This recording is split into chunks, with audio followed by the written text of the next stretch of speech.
and Hi, then Susie. we'll get Hi, started. Jonathan. Tessa, I think I saw, there you go. I saw you too. Yep. Susie. Wonderful. Uh-huh.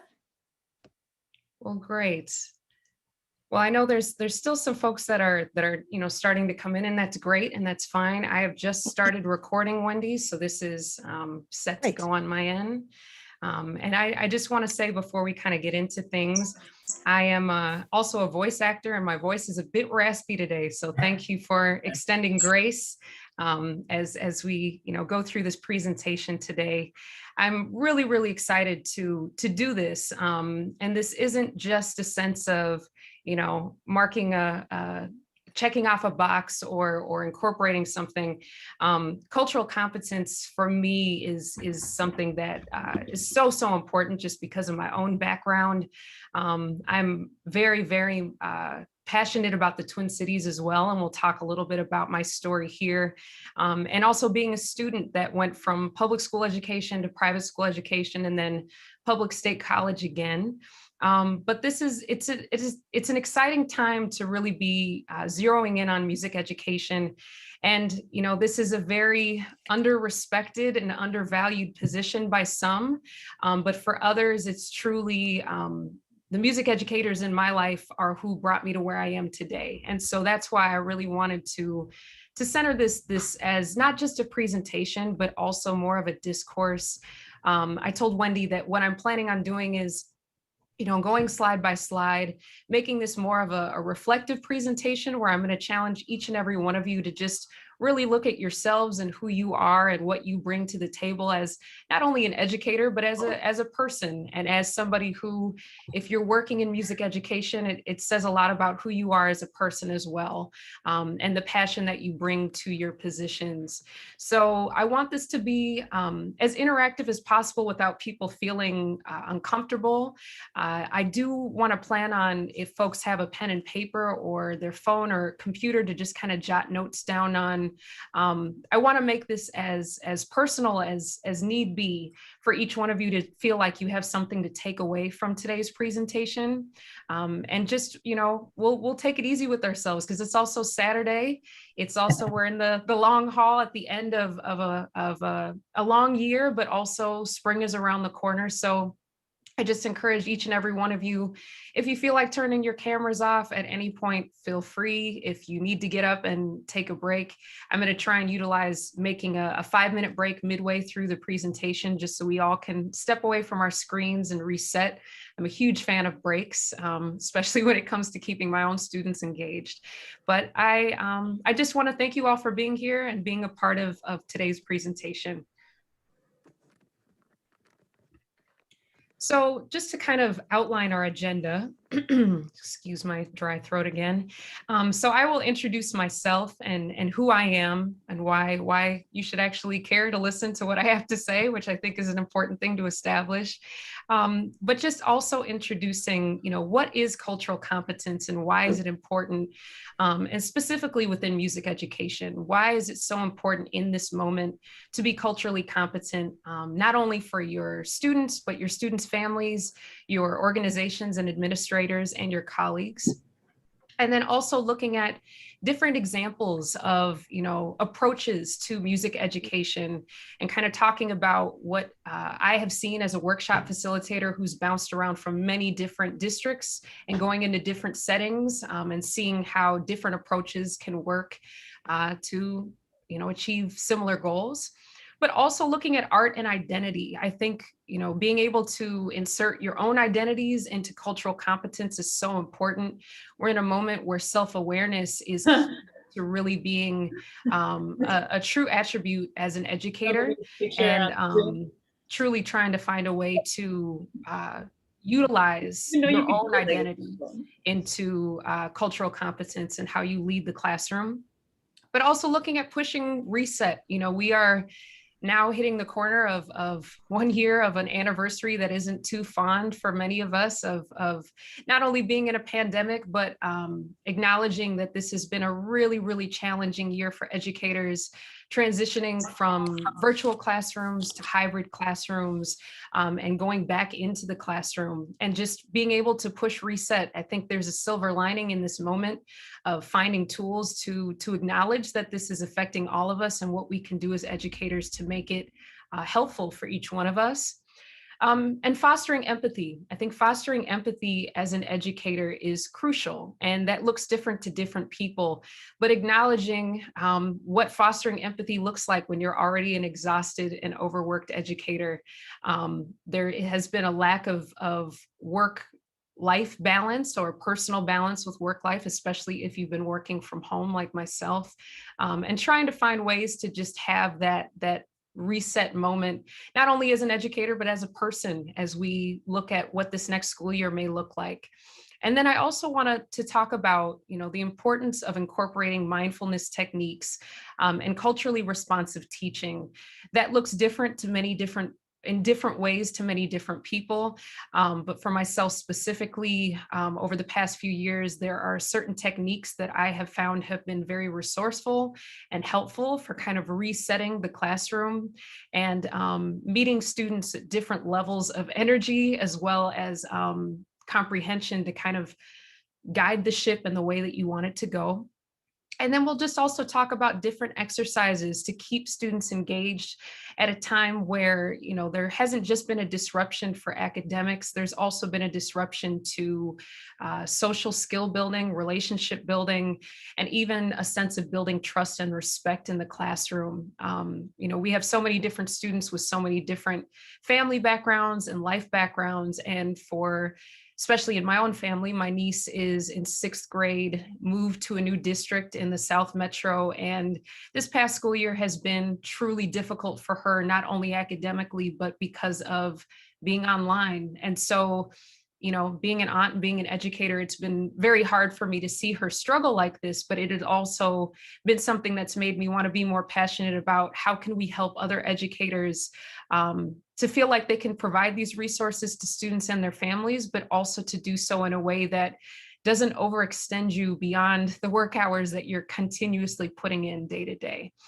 So when we kind of touch on all these different areas, I do want to make sure that there's enough time to go through these different areas, but I would really like to open up the last 20 minutes or so to just open discussion and Q&A.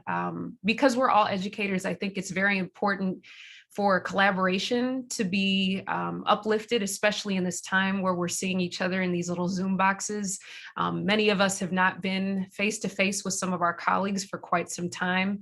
And I think it's important to also open up discussion to allow people to have that time to share what has worked for them, what have been challenges, and just being open and transparent about, being in this time where students have access to so much digital media, but also being able to have that fine balance between talking about being socially aware and culturally responsive, and also maintaining an appropriate rapport in the classroom that also makes you feel grounded as an educator. So if that feels good to everybody, I think we'll kind of get into it. And as we go along, we'll just take some time, make sure to just really be responsive and reflective. I will tell you all that I have a lot of notes on each slide, and I don't want that to be overwhelming to anyone. It's more for myself as I kind of, navigate anxiety of virtual presentation.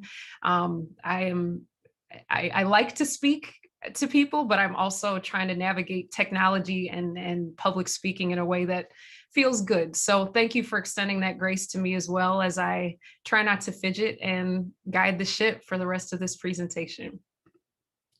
So I want to just take some time first and foremost to introduce who I am. So my name is Krysta Rayford. I use she, her pronouns, and my stage name is K Radio. So I have been working in a lot of different aspects in the Twin Cities and also throughout the Midwest.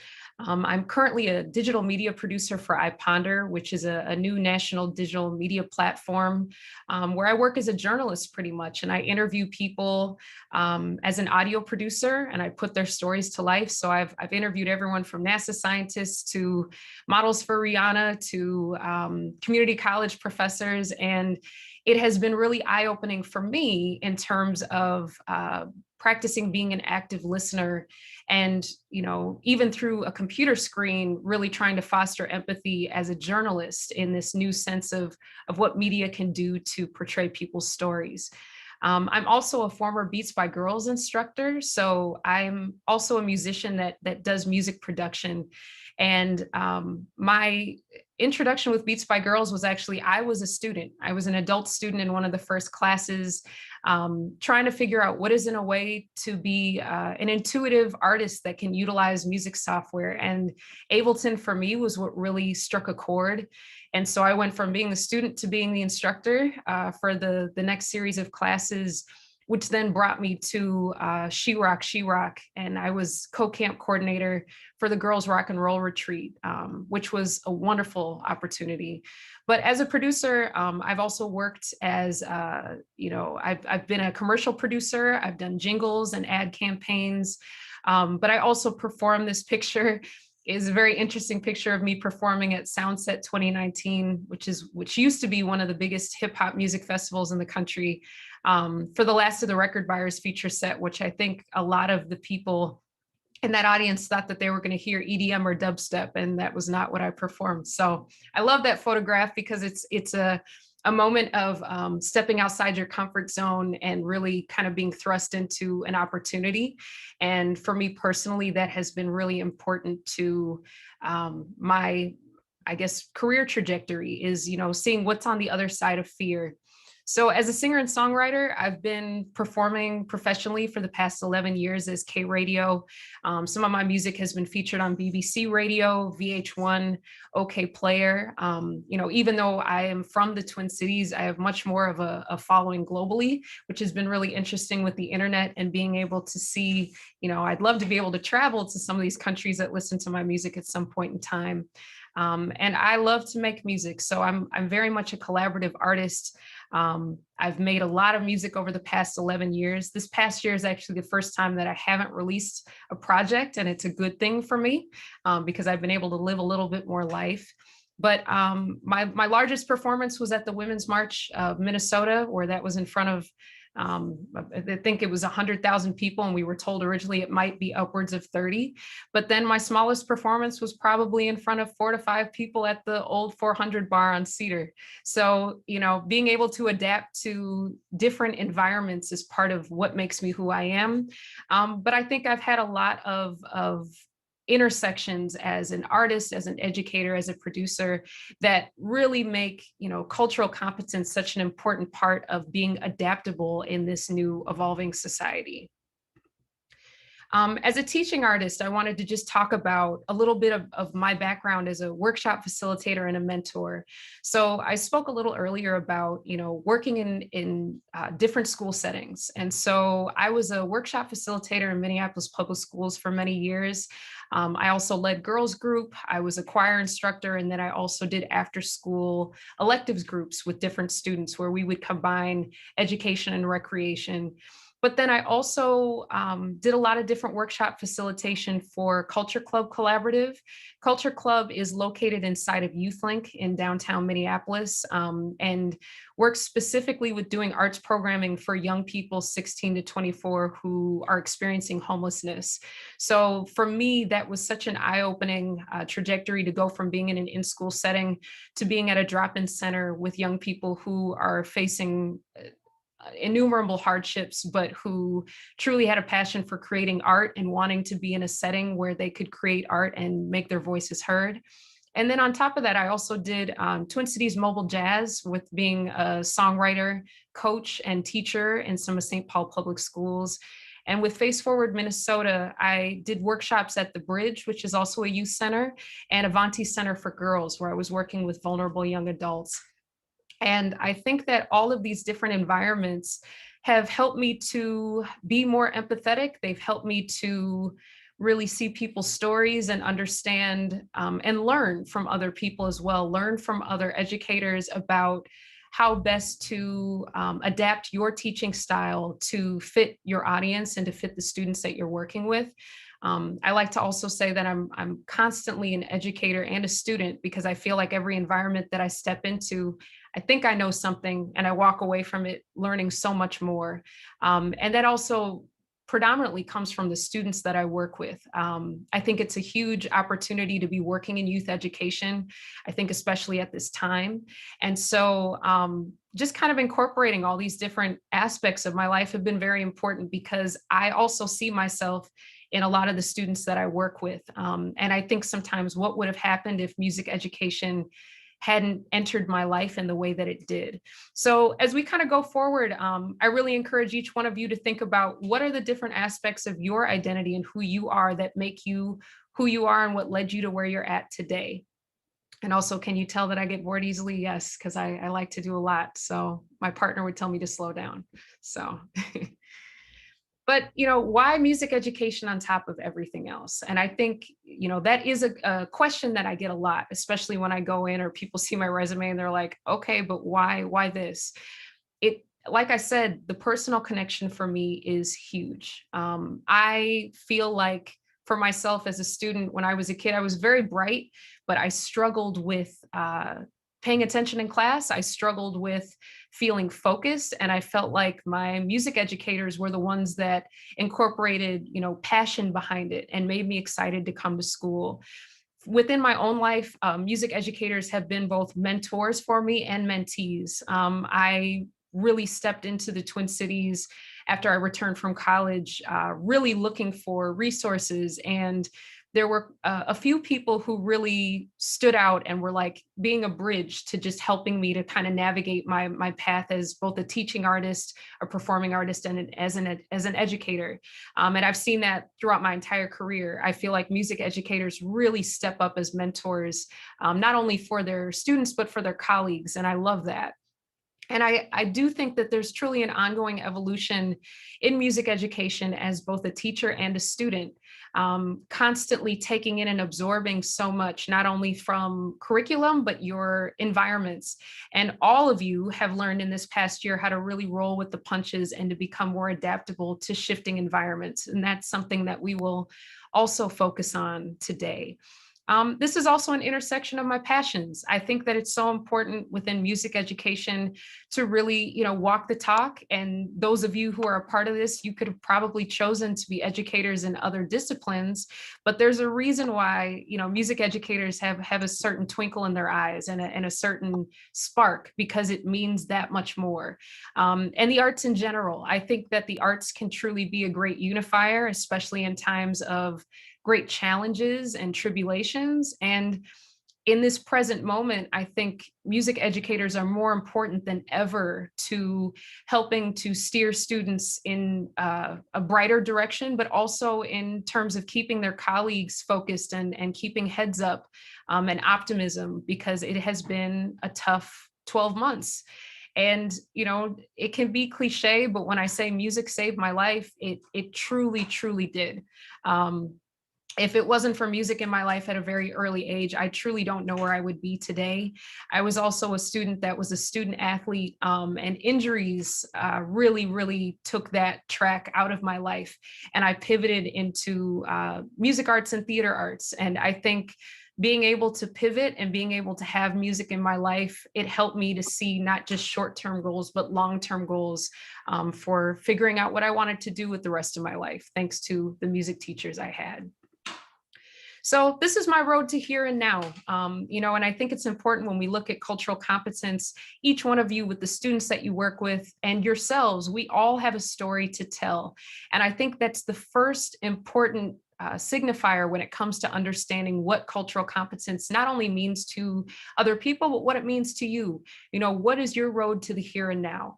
So just to give you a little bit of background about myself, I was originally born in Evanston, Illinois, to two interracial parents. My mom is white, my dad is Black, and they are nurses. And so I was in very much a healthcare family. And my parents wanted to move to a place where they weren't worried about the quality of education in the public school system. And so in the early 90s, they relocated from Chicago to Minneapolis and enrolled in Minneapolis public schools. But I was also a kid that, I didn't have extended family close by. It was really my parents and my brother and myself. So my parents, there wasn't childcare in the picture. They would rotate working shifts, so it was always one parent at home, but they didn't get to see each other much. And there were a lot of sacrifices in terms of not being able to sometimes come to extracurricular activities, or making sure someone was there for parent teacher conferences. And sometimes I think that there was a misconception by some of my teachers about my parents' involvement, because of how much they worked. And they also took care of extended family members. But I also, during my childhood, I went from having a huge socioeconomic shift, where when I was a younger kid, my family was really struggling financially, and went from being working class to middle class, and then to upper middle class when my parents went back to college when I was in school. And so there was I think sometimes a misconception of what my family was like, or my upbringing was like, versus what it was like to be that child in my family and going through so many different cultural shifts and changes while being a student. I also went from being in a predominantly Black neighborhood outside of Chicago to moving to a predominantly white neighborhood in Southwest Minneapolis.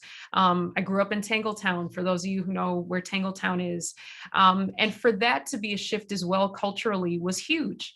And it was also a huge part of, emphasizing the shift in myself and becoming more self-aware in my own identity. I will hold off on the school that I went to, because I'm going to be using different examples, but I enrolled in a public K-8 grade school where I was there, and graduated in 8th grade. And then I attended a private high school here in Minneapolis called De La Salle. When I graduated from De La Salle, then I went to the University of Wisconsin-Madison, which is a public state institution. And I graduated with my Bachelor of Arts in Communication Arts with a broadcasting emphasis in radio, TV, and film. What was interesting was, for me as an artist, my parents were very much about, you're going to school, you're going to college, you're getting your degree, which in hindsight, I'm very grateful for, because I realize not all people have that push. But I also had this dream of, I also want to be a musician. And so I was like, okay, I've got my degree. Now I'm going to try and pursue being a working artist as well as a working professional. And I moved back in Minneapolis indefinitely in 2010. And I've worked nonstop of trying to be a working and teaching artist ever since. So what I'd like to do now is I'd like to just take a few moments. Let's see, maybe it's 11:24. So let's take about 5 minutes. And I would like each one of you to, if you have a pen and paper to do this, or to take notes on your phone or on your computer, but I would like you to really just take this moment to be present and think about, what is your road to here and now? What is your name? What does your name come from? What are your pronouns? Are you originally from the Twin Cities? If not, what brought you here? What is your education background? Who is in your family? And also, if you feel like it, what were the occupations of your family members? And, do you come from a rural, urban, or suburban upbringing? And how has that translated to today? What is your ethnic and racial background? As a child, what was your family's socioeconomic background? Did it shift like mine? And do you have religious views or affiliations? And if so, what are they? So first, I would encourage you to look at those questions, really just take a moment to identify that within yourself. And then after you answer those questions, just write 3 to 5 sentences introducing yourself in your own words. And I promise you, I'm not going to be calling on random people to share. This is more of just an exercise as we get into the rest of the presentation. So let's do that for 5 minutes. I'm going to mute my mic, and we will come back together at 11:30.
All right, we'll do about one more minute.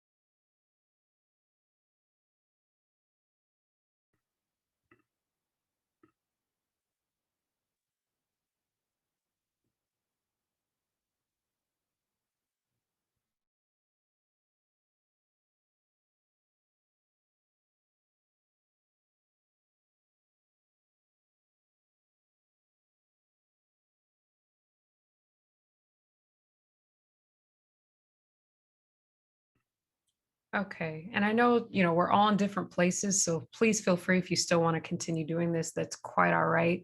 But the whole point of this is, as we continue to kind of go down this road about cultural competence, the first really important aspect of this is just self awareness and knowing what aspects of your identity give you your worldview and your lens, to just better understand how you can also utilize different aspects of your identity in your teaching. So let's get into it. What is cultural competence?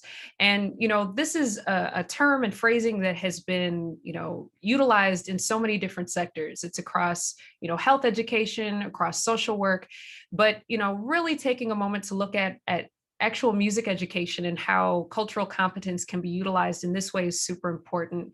So I found these two really specific definitions that I think fit what I wanted to achieve within this presentation. The first is from the American Association for Health Education, and that is, quote, cultural competence is the ability of an individual to understand and respect values, attitudes, beliefs that differ across cultures, and to consider and respond appropriately to these differences. And the second is, quote, cultural competence is the ability of a person to effectively interact, work, and develop meaningful relationships with people of various cultural backgrounds. Cultural background can include the beliefs, customs, and behaviors of people from various groups. Gaining cultural competence is a lifelong process of increasing self-awareness, developing social skills and behaviors around diversity, and gaining the ability to advocate for others. It goes beyond tolerance, which implies that one is simply willing to overlook differences. Instead, it includes recognizing and respecting diversity through our words and actions in all contexts. So I think that's really important when we kind of look at, entering what new world that we're kind of stepping into. And in a world where we've had kind of this cultural reset from just what has been normal for so many of us. But as we kind of go through the rest of this, start to think about the lens in which you view not only your education settings, but your own life and the interactions that you have with your students, your colleagues, your students' families, and your administrators. So why is cultural competence important? Cultural competence is the ability to understand and interact effectively with people from other cultures, backgrounds, and perspectives. So the importance of this as educators is this is a really important professional skill in terms of building relationships with your students, their families, colleagues, and administrators. But personally, it's also invaluable for making sense of an ever-changing modern world and being adaptable and able to evolve within it. Another reason why this is so important is that I truly believe that we are truly interconnected. The successes and challenges that each one of us face depend on one another. And more than ever, our students are really searching for answers and they're unsure of who or what to trust. The sense of modeling that we have is so important. And, as adults, I know it's been very interesting at times to just kind of work through a lot of issues that we have in this world, but students are always looking to adults to see how they're reacting or engaging or having these dialogues cross-culturally. And like I said, this is a cultural reset for society, in the face of both a global pandemic and an international call for racial equity and social justice. Now is a pivotal time as educators for us to lean in and figure out what it means to be a part of the solution. So, for some of you, this might be, for some people, being culturally competent might be a new idea, new initiative. But for other people, you might be like, I've heard this all before. I'm sick of the diversity talks. I'm sick of doing these DEI things.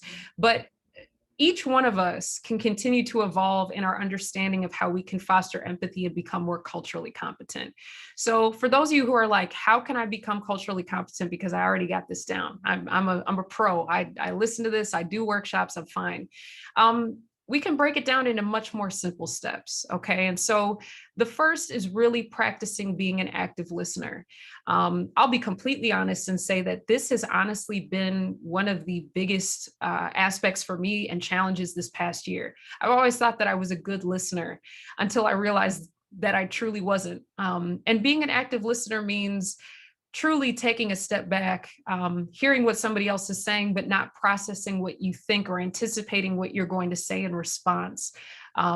It's sitting with something in that awkward moment of silence and just allowing yourself to reflect and process. And because I'm someone that's very anxious, I don't like long, awkward silences. I don't like those pauses. So it has been something for me to challenge myself to really think, am I hearing what that person is saying, or am I internalizing it and already projecting my preconceived notions to hear what they're saying? It sounds redundant, but taking a step back, observing and paying attention. Unfortunately, what I've noticed over the past year is just because everything has been so go, go, go, there hasn't been a lot of processing in my life.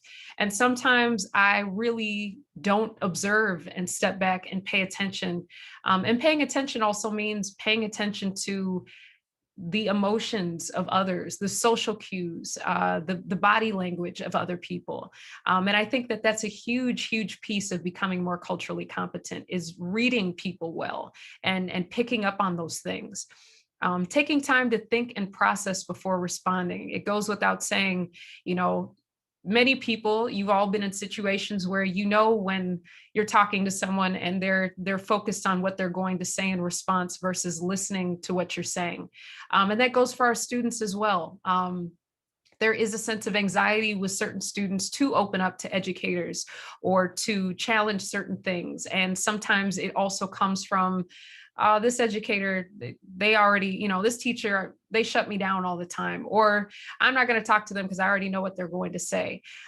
Being able to shift gears and process what students are saying or give them another opportunity is monumental and can really shift your relationships with your students and their families in that sense. Number 4 is reflecting before jumping to conclusions or making decisions that impact others. That's a tough one. We all have different variables that make this easier or harder to deal with on a daily basis. But reflection doesn't have to be a page-long journal entry. Reflection can also just be taking a moment to see things from various angles. Did that student jump up out of their desk and fidget because they're trying to make my day harder today? Or did they do it because we've been sitting now for 50 minutes and it's time to probably, shift things? Stuff like that is so important. And I think for each and every one of us, regardless of our different life perspectives and identities, and regardless of our different life views, making the effort and just showing interest in your students' interests and lives, it goes so far. It really just showing up and showing, asking a student, what'd you do this weekend? What'd you listen to? What are you listening to? Sometimes these students also aren't getting that in their lives personally, or aren't getting that at home. And to be an educator that just takes one moment out of your day to just check in that capacity is huge. And it can really go a long way in establishing trust and relationship building. And the last one, this really does go without saying, sometimes the idea of being culturally competent can be looked at as, I don't know, is it the Steve Buscemi meme of like, hey there, fellow kids, you don't have to do that. You don't have to be who you're not. Showing up as your authentic self is critical, especially in this moment in time. We have so many young people that are always looking for who they are, trying to figure out who they are. But if you show up as your authentic, true, honest self, it's going to go a long way in modeling for young people just what it means to stand in your truth, whether that's your rural teacher who has never listened to a rap song in your life, or a teacher who goes to concerts every weekend. I think it's so important to just show up as your authentic self. So when we talk about cultural competence, we also need to talk about multicultural competence. And in order to do that, we really have to have a basic understanding of our own cultures. Because as we know, and as we kind of see through media, through interactions with colleagues that sometimes get testy, it's really difficult to understand another's perspective or life view if you aren't familiar with your own. Understanding where you come from, what you believe in, your core principles and values.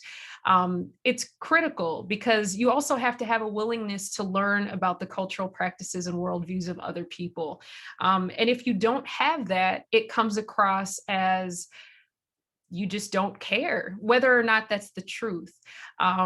Because having a positive attitude toward cultural differences and a readiness to accept them, whether or not it's not we all have different life perspectives and life views, and it's not about agreeing or disagreeing with how someone lives their life, but just acknowledging that someone else has a different lens or a different perspective because of the experiences that they've gone through is critical. And I think in terms of establishing authentic respect in a classroom or in an administrative setting, it goes a long, long way.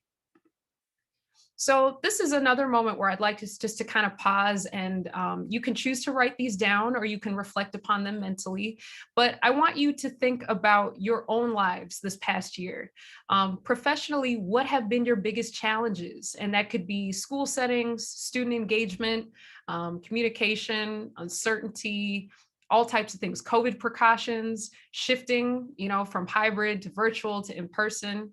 But then personally, just thinking for yourself, what have been your biggest challenges when you take off your educator superhero outfit and you're just you?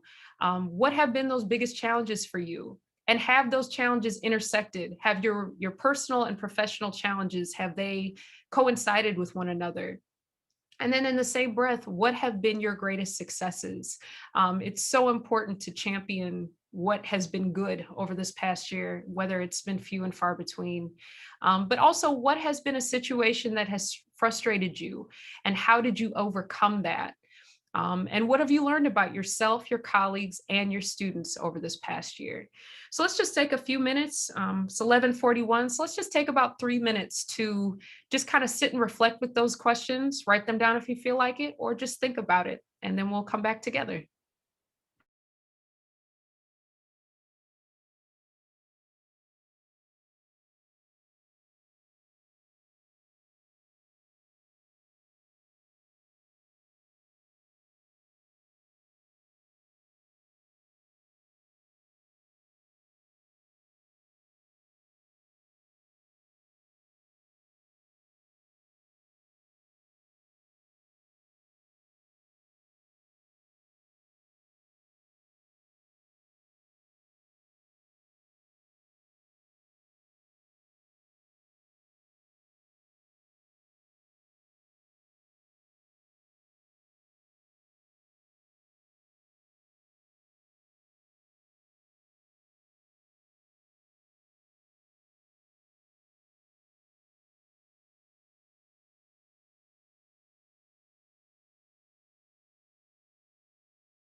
Okay, we'll do about 1 more minute.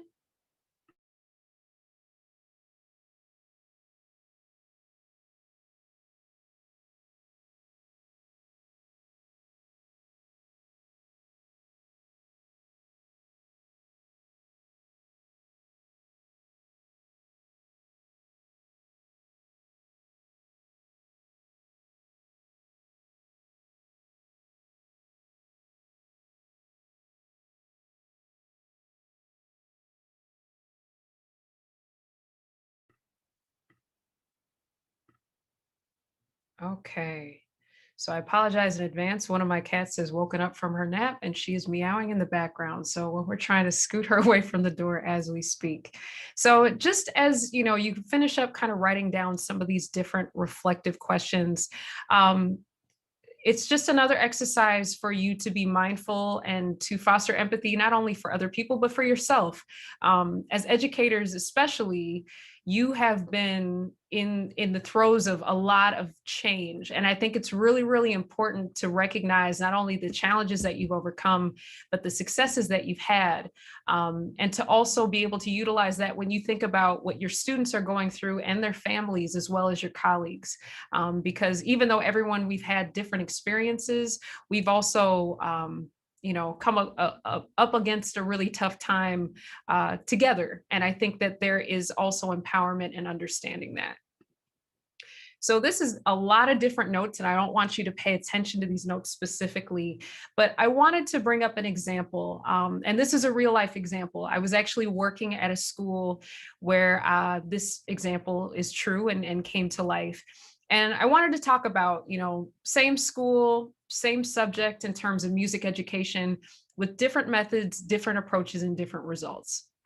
And the importance of extending grace not only to yourself, but to other people in being culturally competent, but also how to make things work for yourself and how to make things easier for yourself as an educator. So at this one specific school, and there will be no names included in this, there was one music class, and then there was also a band class.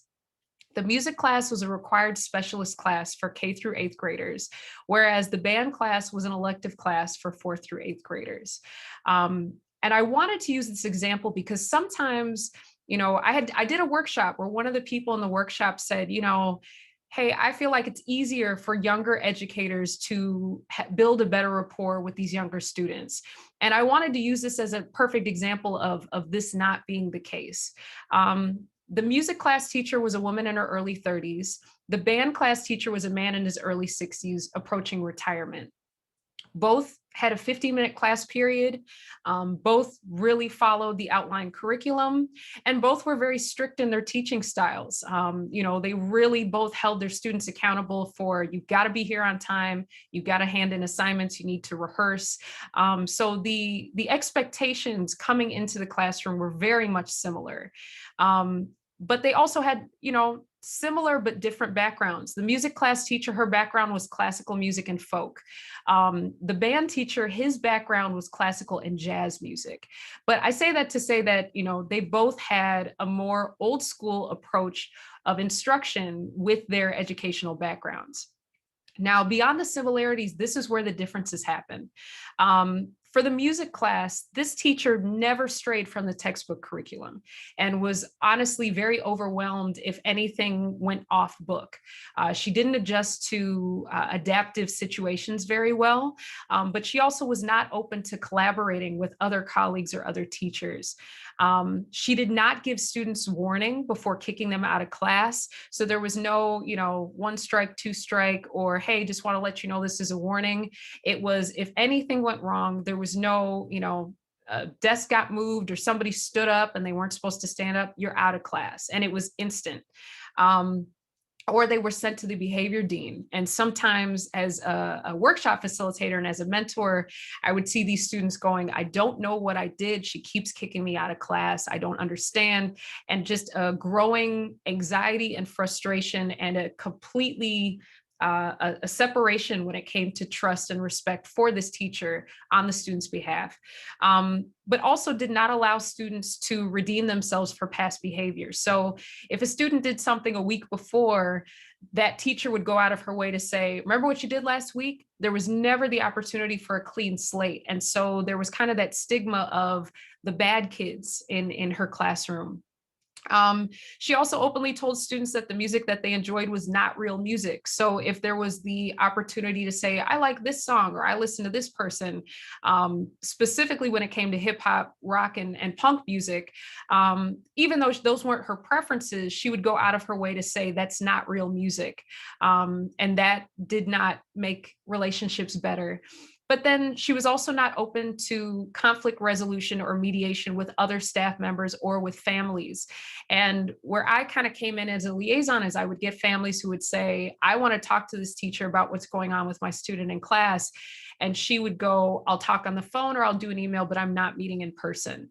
And that was very problematic.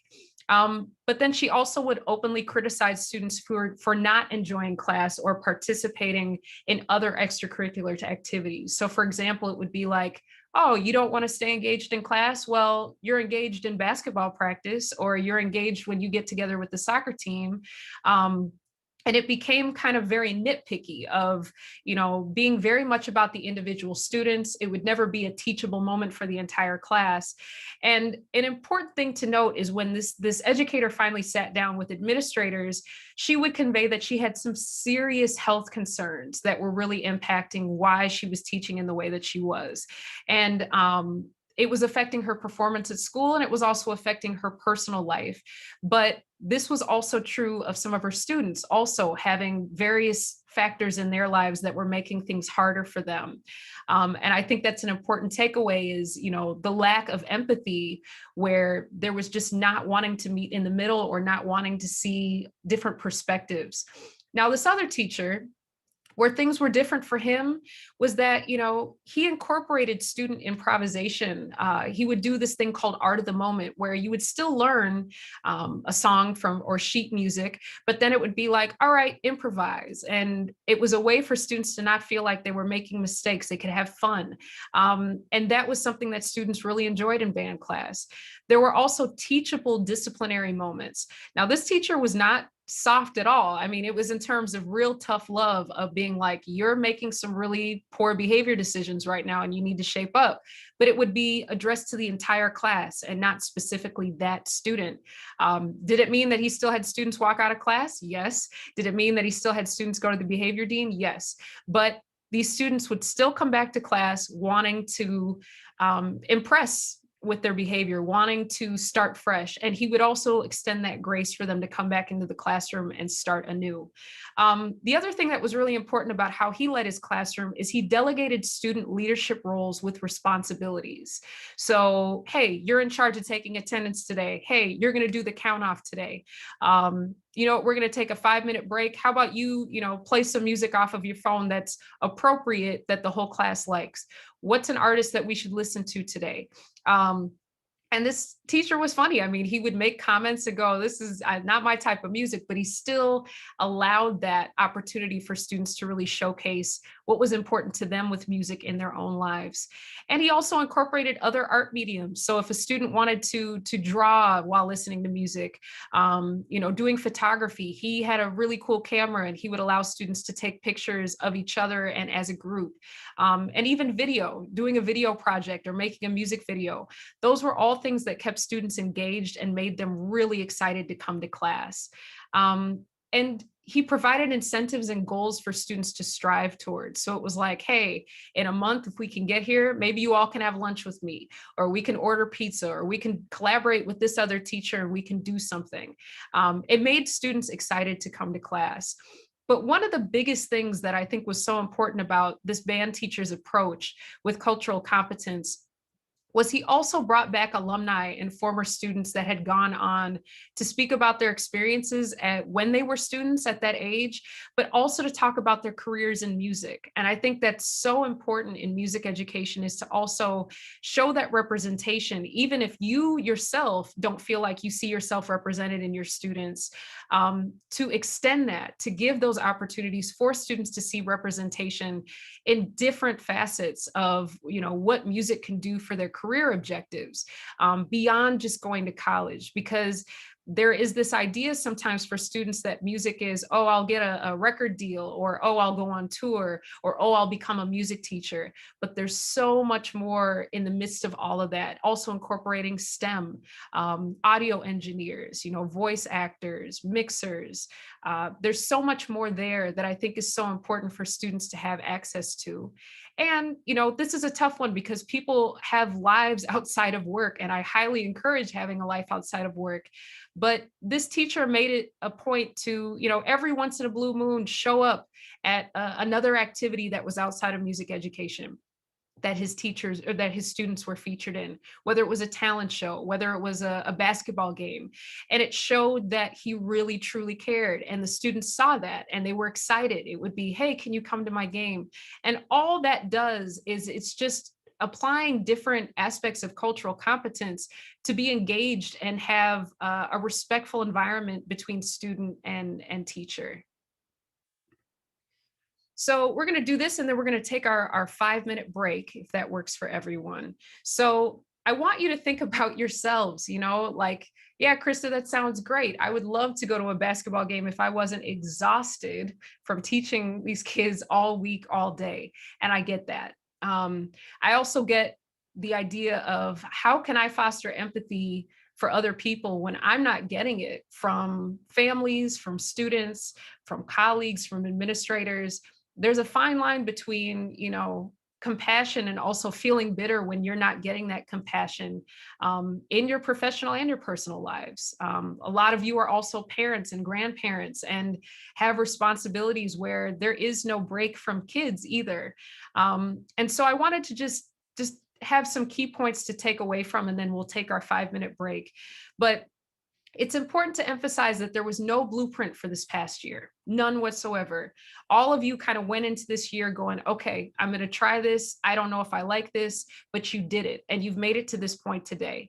The shift from in-person instruction to virtual and hybrid was super sudden and traumatic, not only for educators, students, and families, but also for you specifically. And I think it's really important to recognize that within yourself, of all that you've overcome. You're human and you're not a machine. There are going to be good days and there are going to be bad days. There are going to be days that you all know where you can't fully show up because life is in the way. And you have to give yourself credit for making it this far. But you also can't be there for your students if you're not showing up for yourself first. And so when we come back after our break, just think about this during your break. You don't have to write about these. We've done a few writing exercises, but we're going to talk about self-care. How do you implement self-care into your own life? How has self-care been introduced to your students? And how can self-care also be implemented in your own teaching practices? So with that said, it's 11:57. We'll be back at like 12:03, 12:02. But yeah, take 5 minutes to just get away from your computer, open a window, get some fresh air, and I will see you in a few minutes.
All right, so probably get started in the next 30 seconds, minute or so. So just give people time to settle back in.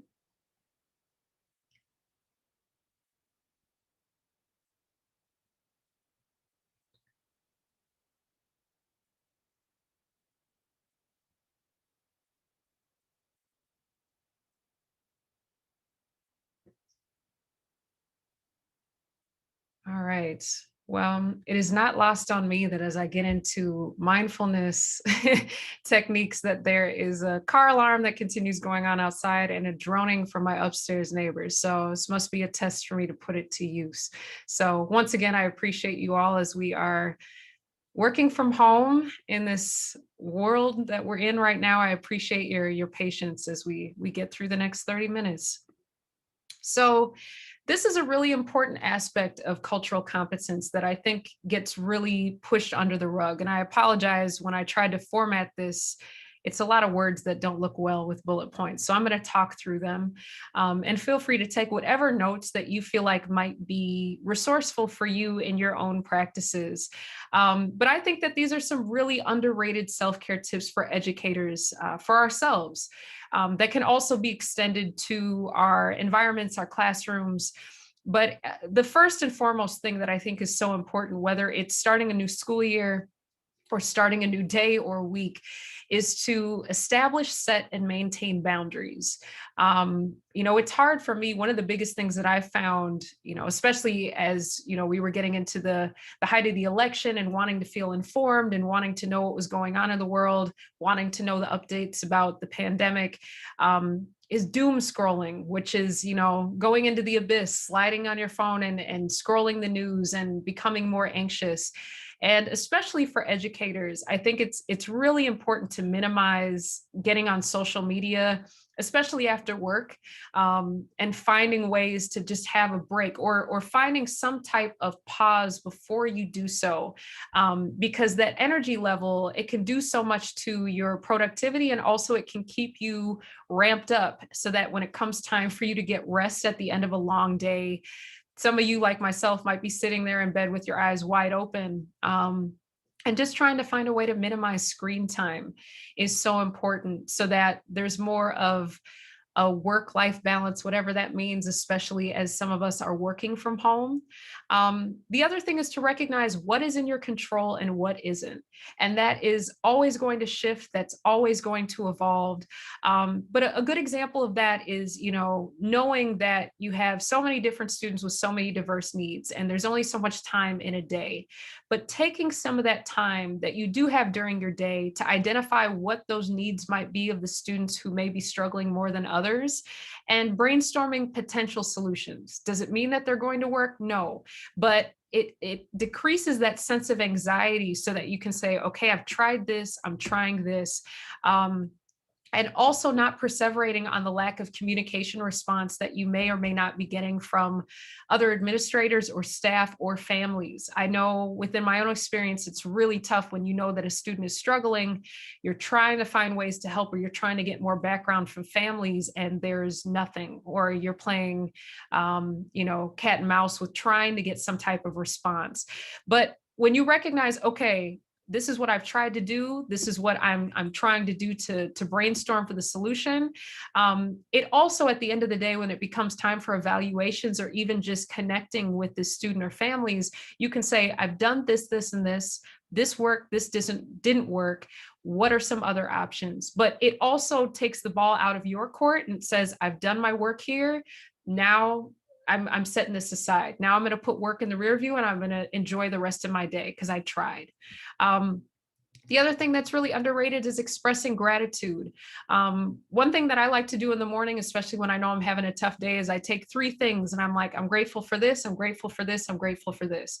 And it does something to me, emotionally and spiritually, where it's just like, okay, it's kind of a reset.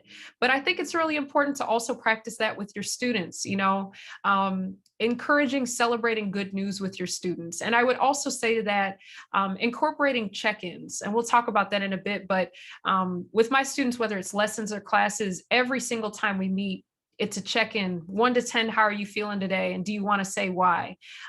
Sometimes there will be no answer, but it becomes something where they're like, here's a moment to express how I'm feeling and establishing that trust. But it also shows in your own sense, you can be honest and say, yeah, Miss Krysta's not feeling the greatest today, but we're going to get through today.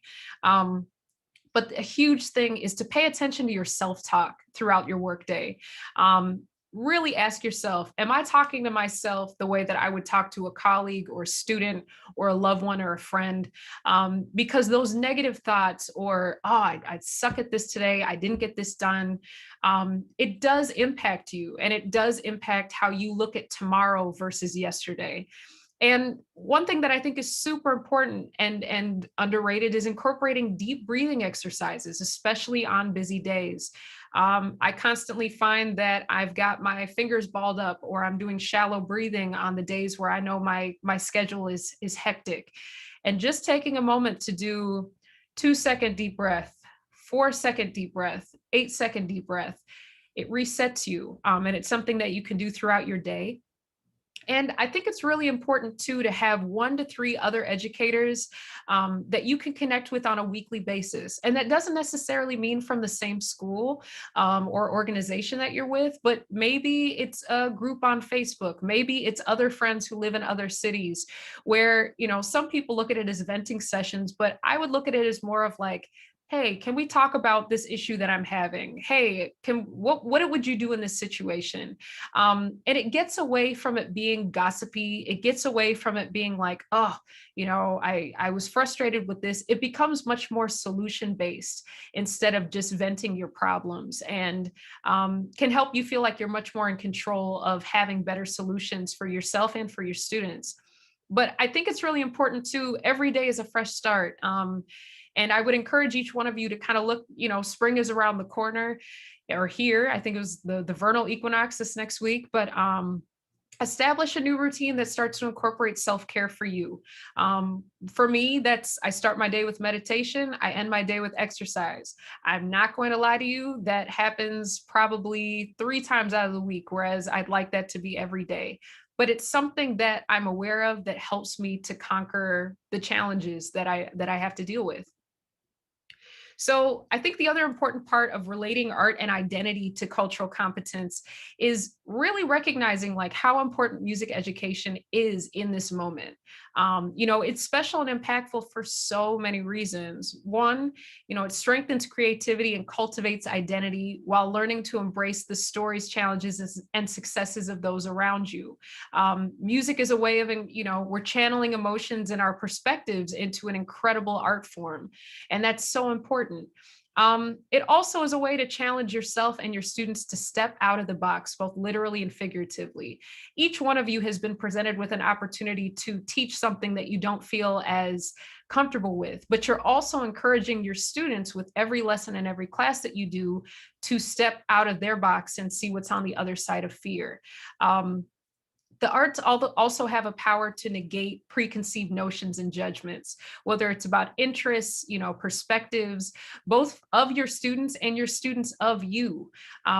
There are opportunities within the arts for you to really open your students' minds up to who you are and what you bring to the table as an educator too. And that's where the sense of respect in cultural competence is so important. But it can also challenge you and your students to use your art to its fullest potential just by being true to yourself. We're in a moment too where life can be so polarizing in so many different aspects, but the arts are very unifying and can be very liberating for students where they don't have that sense of creativity being utilized in other disciplines in school. And so really embrace that and encourage them to, blossom into their authentic selves by giving opportunities, but also by supporting them with encouragement and support, because that can be reflective of mentorship, even if you're not technically seeing yourself as a mentor. And I think Successes can be celebrated in unique ways in the arts that aren't provided in other academic disciplines. And it's really cool, whether it's as a class or as a one-on-one instructor, to take those moments to celebrate those successes. Your phrasing was great on that vocal run. You know, the way that you hit that solo was incredible. You did a great job with that last piece, and it sounds even better than last week. Those moments start to instill pride, and which also leads to more confidence and that blossoming of this young person feeling encouraged to be themselves in a world that sometimes is shying away from that. So I think one thing that I really want to get into is talking about the importance of intersectionality when it comes to cultural competence, and specifically looking at identity, privilege, and how those play into cultural competence. So really briefly, what is identity? You know, when is the last time someone asked you to explain who you are besides me? You know, when is the last time you had to walk into a room and it's like, who am I? What is my identity? For many of our students, that has never, ever, ever been asked of them. And I think it's so important for us as educators to understand ourselves and where we fit within the world so that we can help our young people navigate their own identities, and classifying identity. You know, I wanted to give these different categories. They're not all, but they're not intended to be all categories for identity, but these are examples: race and ethnicity, nationality, gender, sexuality, which is how one expresses sexual desire in psychological, biological, and social ways, versus sexual orientation. And I'm refraining from using preference because it implies choice in this example. But abilities, you know, looking at different abilities: physical, mental, emotional, socioeconomic status, which we've talked about, and also spiritual and religious beliefs.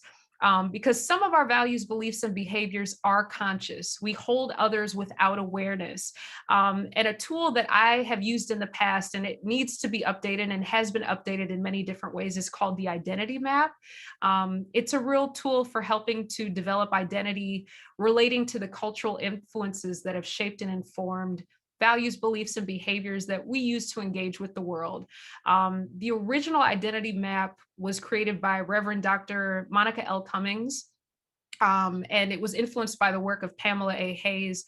But what I would say is, if you look that up, and it's available online, but you can create your own variation of this map, whether it's in professional development, yourself with other educators, because I think it's so important in this moment, more than ever, to be aware and sensitive to the different ideas or the different aspects of identity that make up people's identities. Even if you don't think those aspects are important in your own life, it just makes you much more aware and empathetic to what makes the identities of other people so important.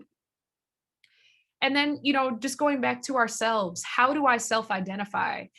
The importance of self-identity versus general identity, and thinking about how did that evolve in your own life from being a child to being an adult? Because sometimes I really think it's so important for us to try to go back and hone in on our inner child, because that fosters empathy, not only with other people, but within ourselves.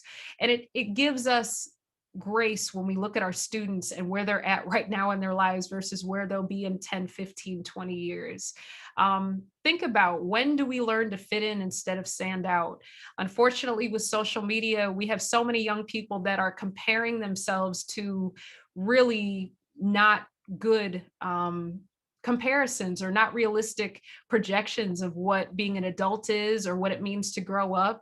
And there's an idea of wanting to grow up very fast that is hard to keep up with because of all that they're taking in continuously. But also thinking about ourselves, like, what is a misconception that others have had about your own identity? And how did that make you feel?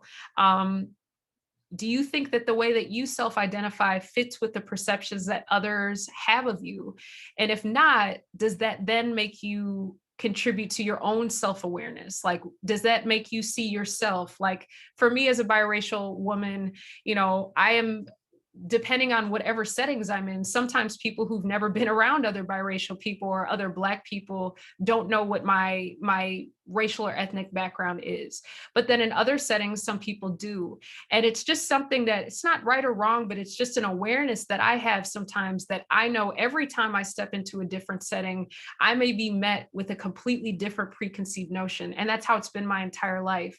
So for you all, that could also be something, or for your students, just also having that understanding that some people step into a room and are making a political statement just by who they are, and they don't mean it by any way, shape, or form, but it's just the world that we live in because of the different life views and perspectives that we have.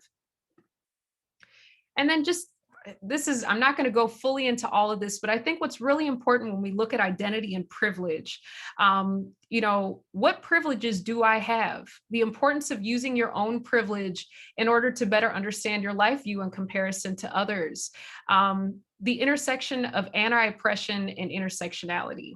The more you understand your own identities, the more you can understand how they intersect and how people navigate the world and how your students are navigating their own worlds. Listening versus speaking. We talked about that, being an active listener and also understanding when it's a time to really listen and when it's a time to speak.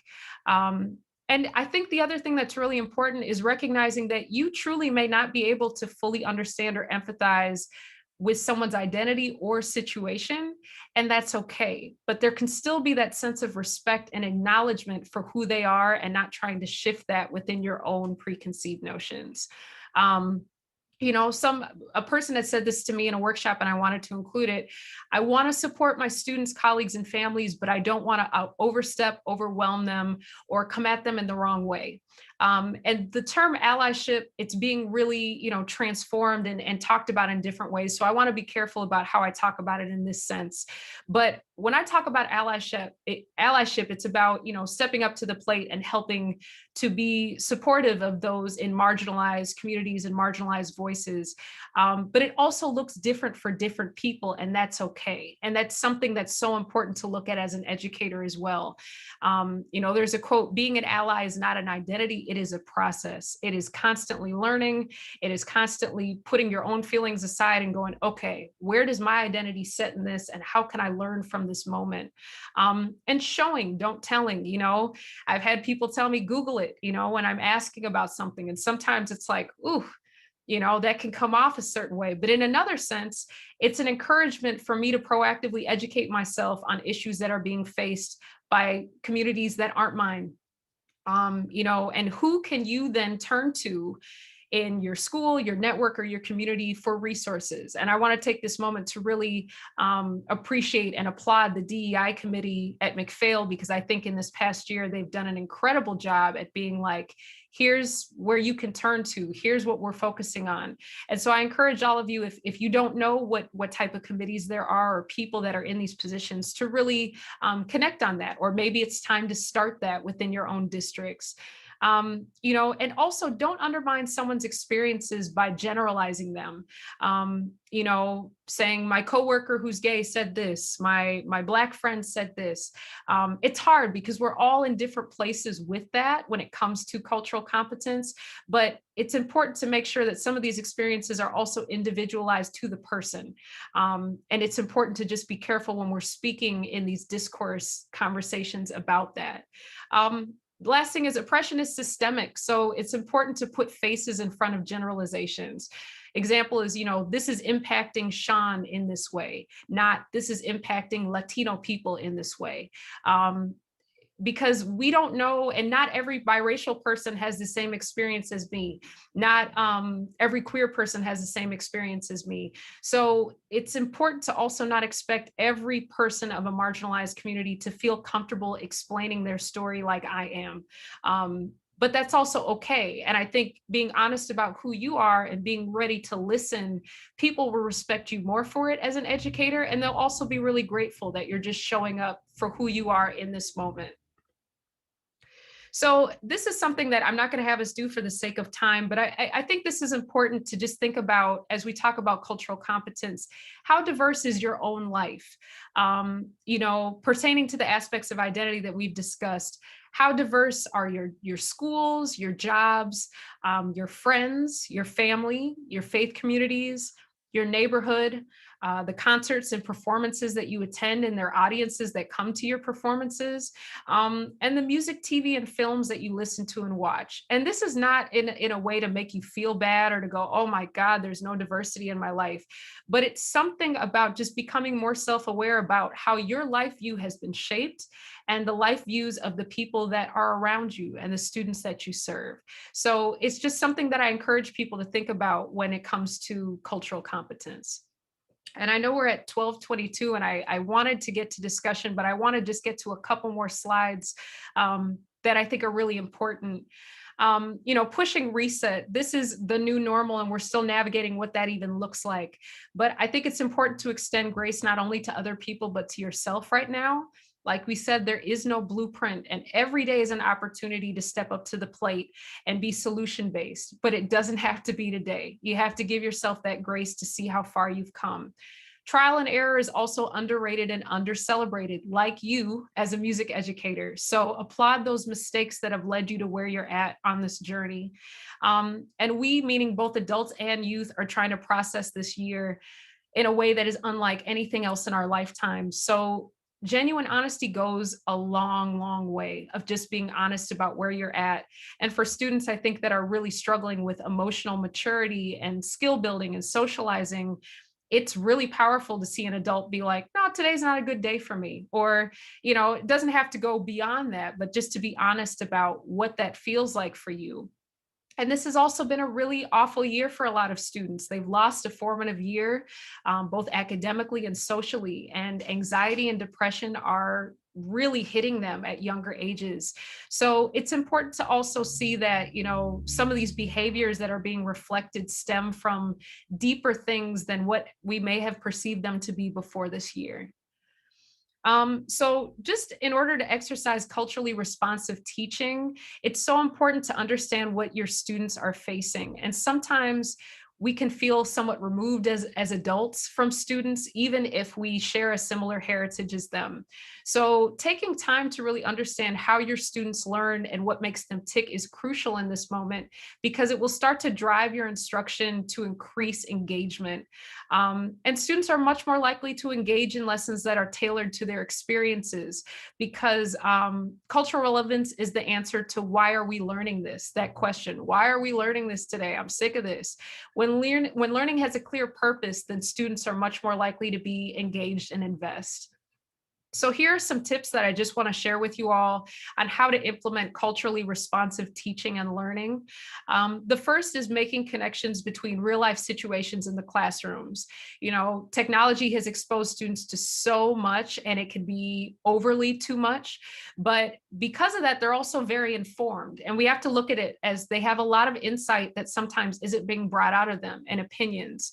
So making sure that your classroom is a place where students can discuss and analyze and use those analytical skills to problem solve. There's a lot of modern issues that are still very controversial, and I think as an educator you have every right to toe the line of where you want that to go. But the point of having this discussion and to be able to give students that is, we have to remember that we're raising and growing what we want to be informed citizens and future leaders. And so that's really important. The second would be to be inclusive in cultural topics and encourage student initiative and involvement. Find a way to include the culture of every student that you're working with in some way, shape, or form. It could be finding, a student from their, or a person of their culture who's involved in this, or this, even if you yourself are not a part of that culture.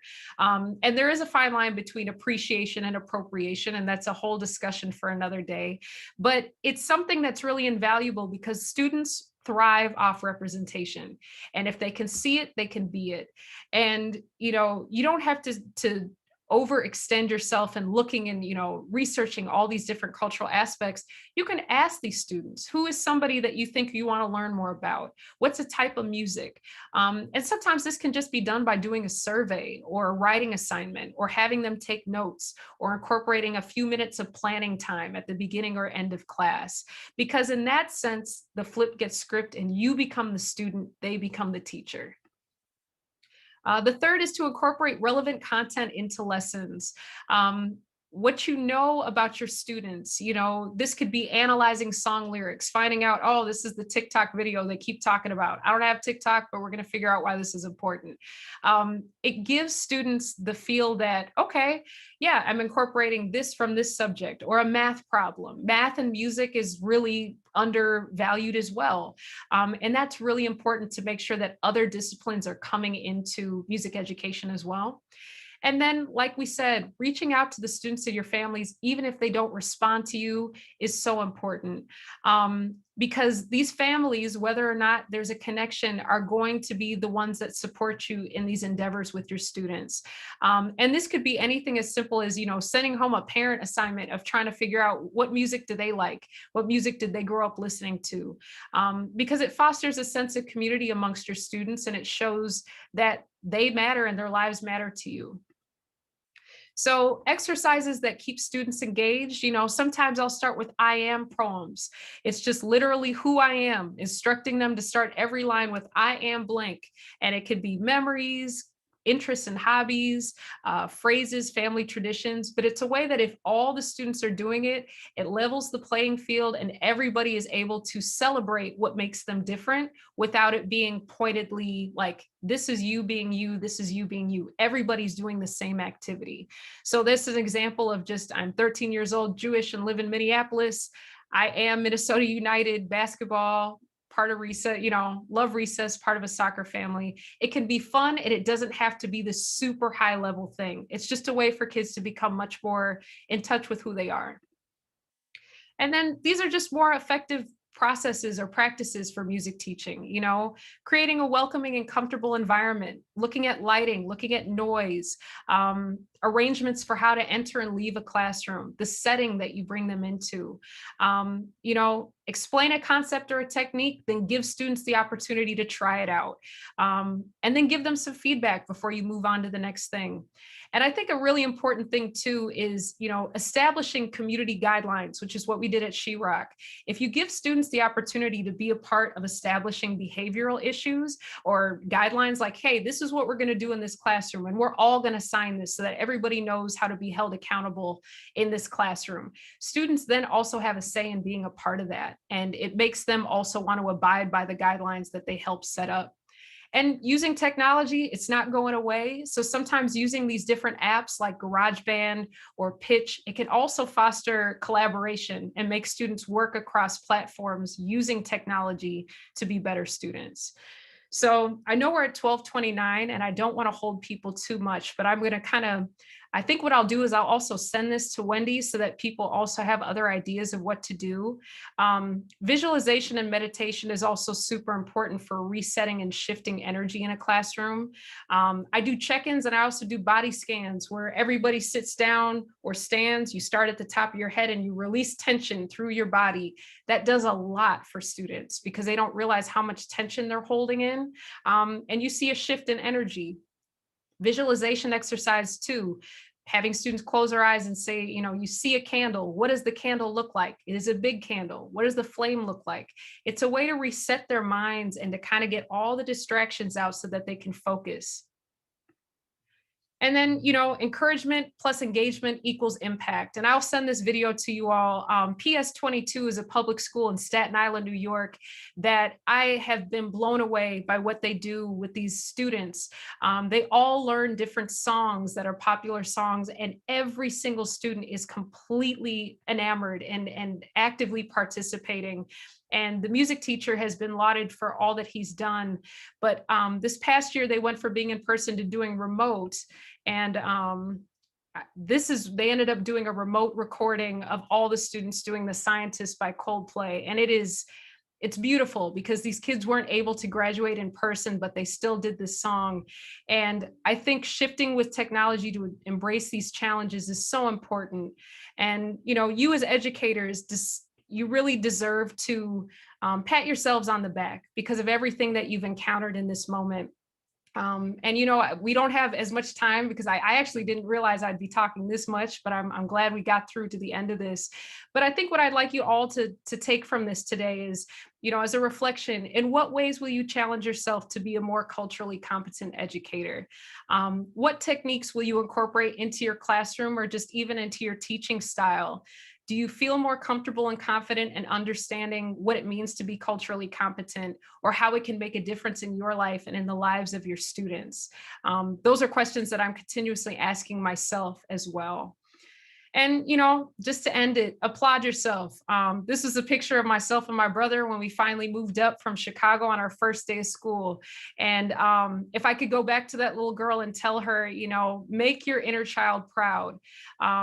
And I think all of you, just by taking time out of your day on this beautiful sunny day to realize how you can make the lives of your students better and how you can just open your minds as educators is so, so important. And you're making the world a better place just by being your authentic selves. So with that said, I just want to thank you all so much for being a part of this today. And I know it's 12:32, so if anybody needs to head out, that's completely fine. But I just wanted to see, if anyone wants to add anything or share anything about their own journey, to feel open and welcome to have the mic. But I greatly appreciate you all for being open and honest in this moment.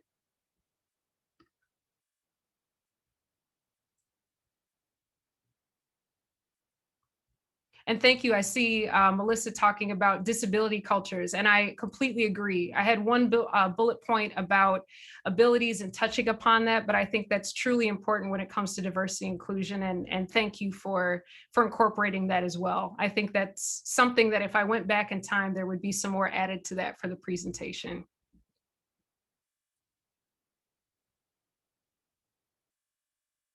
Awesome. Well, Wendy, I am going to hand this back over to you to see if there's anything you'd like to end this on today. And I will be sure to also send this out if people would like a copy of the presentation. It's a lot to think about in 90 minutes, but I think it can also be a touching point for a lot of people to, open conversations and also to just recognize where everybody is at on their journeys, and just not to feel, we all have something to contribute, and we all have something to be a part of the solution. And so that's what I really want people to take away from this presentation, is that we all have something to add, and we all can continue to learn. And there's a lot to be more optimistic about. There's a silver lining that has happened with this pandemic as well. And I think sometimes certain distractions have kind of gotten out of the way, so that we can also look at our humanity and how can we make this society a better place for ourselves and for our children and for our students. So I'm just really grateful for you all, and just thank you so much. I appreciate it. Boy, thank you, Krysta. There's not a thing I could add.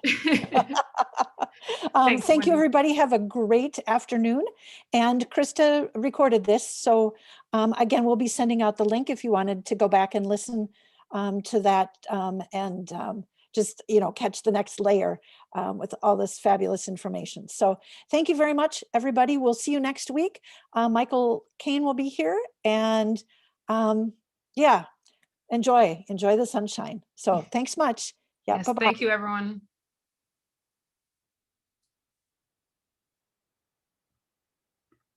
Krysta, hold on just for a Yeah, second, sounds good. if you would. Oh, definitely. Yeah. So